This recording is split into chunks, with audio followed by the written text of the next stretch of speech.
Hi guys, welcome back to the channel. Now, I'm Les, this is my channel, Les McClunkey, Landscape Photography. You probably know that because you're already here. So this episode is going to be about the rule of thirds. Okay, so the rule of thirds is a fundamental principle in photography that helps create and balance a visually appealing composition. Easy enough said, eh? Now, the rule of thirds is divided into a frame, a 3x3 frame, which is 9 boxes. And there's 4 intersections on these lines, and they're called power points or points of interest. Now, if you place a main subject in your photo along these lines or intersections rather than the centre, okay, because the centre can be a wee bit, you've got to have something powerful leading into that image then, if you're in the centre. So it creates a bit of tension, creates a bit of interest in the composition, and it makes the image feel more natural, more dynamic, as opposed to a static centred image. So, for example, if you're a landscape photographer like myself, you're going to place the horizon along the top or the bottom line and the third line, no the middle, okay? If you place a person or a tree, you would place them at the centre, at the left or the right of the image, just for a better bit of composition. So that's what I'm going to do. I'm going to go out now, I'm going to take some pictures, I'll show you the pictures, and I'll talk about some pictures that I've took before, and I'll show you the composition in that, plus the rule of thirds and where the focus points were on those images. You'll get to the point where you'll no need a grid, okay? You'll know in your own eye, you'll understand it then, and then you'll look at the composition differently, and that way you'll become a better photographer, hopefully. So I hope I help you out this way. Let's go take these pictures and explain them to you. Well, I'm at Hamilton Mausoleum today. I'm going to take some pictures, a wee bit of rule of thirds, put it in one corner, put it in the other corner, see what's best. So you're getting. So we're going to shoot the mausoleum. I'm going to start with the centre column, just to put the image, the mausoleum straight in the centre. And I'll take that picture in f11 100 seconds, 100th of a second, 100. So I've took that one. So that's centre of the rule of thirds. So I'm going to move it now, put it on the right hand side of the frame. And I'll need to straighten up a wee bit with my level. And here's a tractor coming. Brilliant. Oh, there it goes. So that's him. It's over to the right hand side now. And we'll just take that picture. I'm going to sit on the left hand side, and we can decide what one's best, what one you think's best. And I'll take that. Now we're on the left hand side, I'm saying right hand side, left hand side of the frame, as you can see on camera. I'll just take some pictures. I'm going to take some, see if I can get some impact. I've took a long exposure, see if I can get some movement in that wee bit of cloud that's there.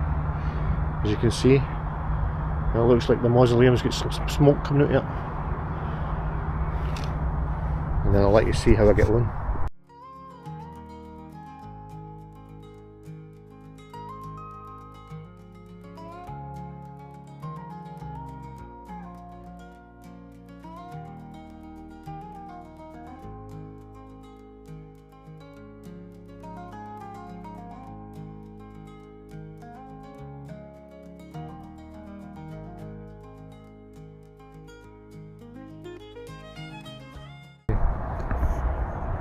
So I've done this wee composition, a wee tree in front of the mausoleum here.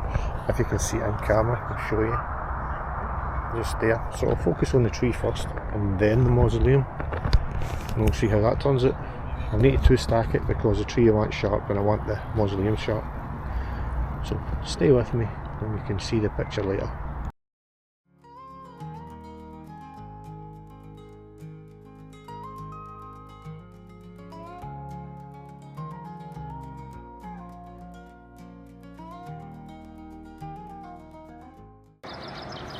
I'm just having a look about. I'm going to have another wee look about, see if there's anything else we can take a picture of before we leave.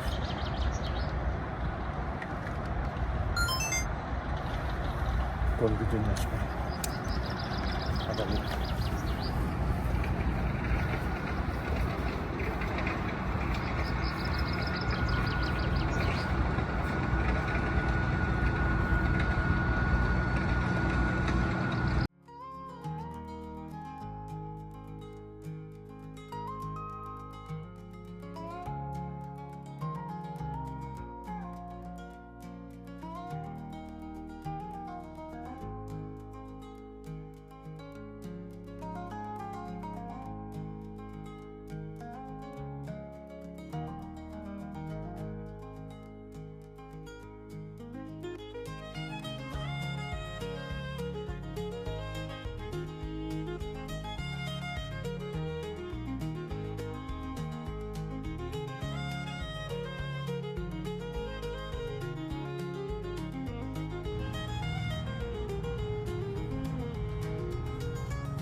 Okay, for this next part, I'm going to run through some of the images that I have taken in the past, and I'll show you what I mean by using the rule of thirds, the grid, if you like.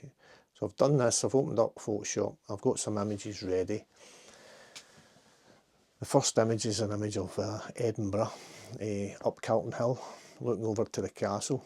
And the first part of this image, as you can see through the grid, is that monument. That wee monument there is leading me into the rest of this image. So I'll show you how it's composed, basically. So if I use another layer, and I'll get my pen tool, my brush, and I'll put a wee circle here as to where this starts here. This is where the intersection. So in this intersection here, and this intersection down here. So top one, bottom one, and then this one leads out into the rest of the image. There's 4 sections here, as you can see. So in that wee arrow there, we'll drag that down round about. This is where the view points are, and then you look back through the image. And you look back through the image and it comes back to that monument, the big clock in the background in the distance, if you like. And that's how the rule of thirds for this one basically starts. And as you can see, the castle's on the corner there. So that's that image. And that's how that was composed, using the rule of thirds. So we'll take that one away. Click on another image now. Now this image is Loch Lomond, Mallorca Bay. Mallorca Bay is quite nice. It's got this wee nice tree, as you can see, and it's on the left hand side of this frame. And it looks over out onto the mountains. And then that's what the wee bit I'm talking about, placing your subject in the left, and it leads right out to the right hand side of the image, right through the mountains. In the centre it's got that wee bit of grass there, as you can see. I've just circled that, and we have the tree here on the left, which is the main focal point, the tree basically. But without that bit of grass it would look a bit odd as well. It's a nice viewpoint there, and that's how that one works. So we're on the left hand side of this image, we're on the left hand side, whereas the last one was on the right hand side. But using the rule of thirds and the grid, you basically come up with that kind of thing.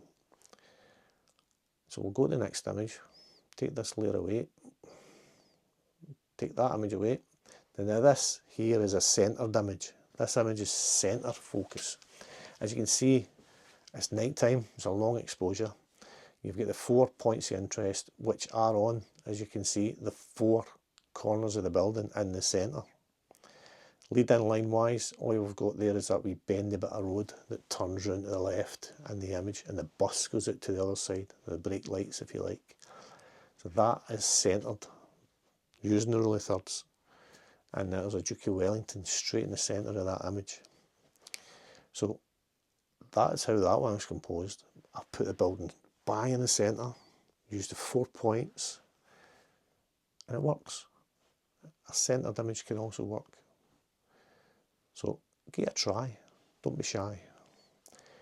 It's what you see. So I'm going to move on to the next one, I think, in a wee minute. I have, yep, we'll take that one away. Take that away, and we'll click this image off, and now we have the butterfly. This butterfly was a 7300 I used, and as you can see, again, it's on the left hand side, and it's negative space on the right hand side, and that negative space can be used for writing. Maybe you want to use a business card, a poster, anything, you can write on it.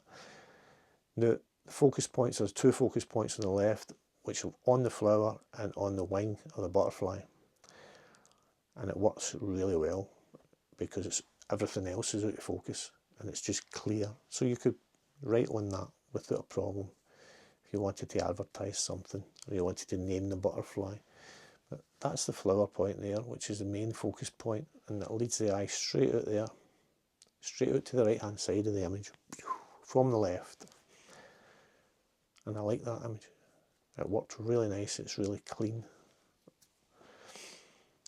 I think we'll go into the next image in a minute. Where is it? So we'll click this one off, take it to the bin, shut this one off, and this is another image that I took, and as you can see, we're left and we're centre of this image. So the buzzard during the full eclipse, which was back in 2000 something, some year. Years are passing too quick now. But this image, there's your centre focus point. That's your main focus point, was the buzzard flying just as the sun was about to disappear. It was getting cold that day too, I'll tell you. And that was just out my back door. But that works here, that's my centre. That's the actual focus point there, down on that grid. And it's exactly on the line. It's just that you end up training your eye to do this kind of thing. And it leads it from the buzzard, leads through to the eclipse, if you like, and then into the darkness. And then you've got this wee bit on the left, a wee bit. Where's that bird going to fly to, you know? So we'll move this one away, put that in the bin, that layer, and we'll switch this image off. And this image was taken in Portincross. Portincross is in the Ayrshire coast in Scotland, and the boat is exactly on the left again. I seem to like the left hand side of my images for some reason. Now and again I'll use the right, that point there. But this is the beach, the wee harbour, tides out. You've got some view in the background there, and you've got the people over there in the pier who are they're fishing. They're actually fishing there. There's a wee circle, that's where they are there. There's people in the distance fishing off the pier, and made a nice wee image because the sky was just right, the boat was just right, and it was just sitting nice. Because if I went to the right hand side I would have got the castle, but I didn't want the castle, I just wanted the boat in the harbour. So that's your focus point, the 2 focus points. You've got one on the boat, you've got one on the bottom. So we'll take this one away and we'll go to the last image. And my last image is a mixed up image, if you like. It's got focus points everywhere. So down here, I'll put this layer up. So focus points there on the bridge, and the focus points at the other end of the bridge. And we've got the river leading right through the image, straight through. The sun's up there, illuminating. And it's casting some shadows in the water with the trees as well. So the flow of this one is left to right again. I seem to like that. Can't help it. But that's that image. And that's me, I think. I think that'll do for a wee explanation of some rule of thirds that I've done in my images. And I hope you enjoyed. And I'll catch you in a minute.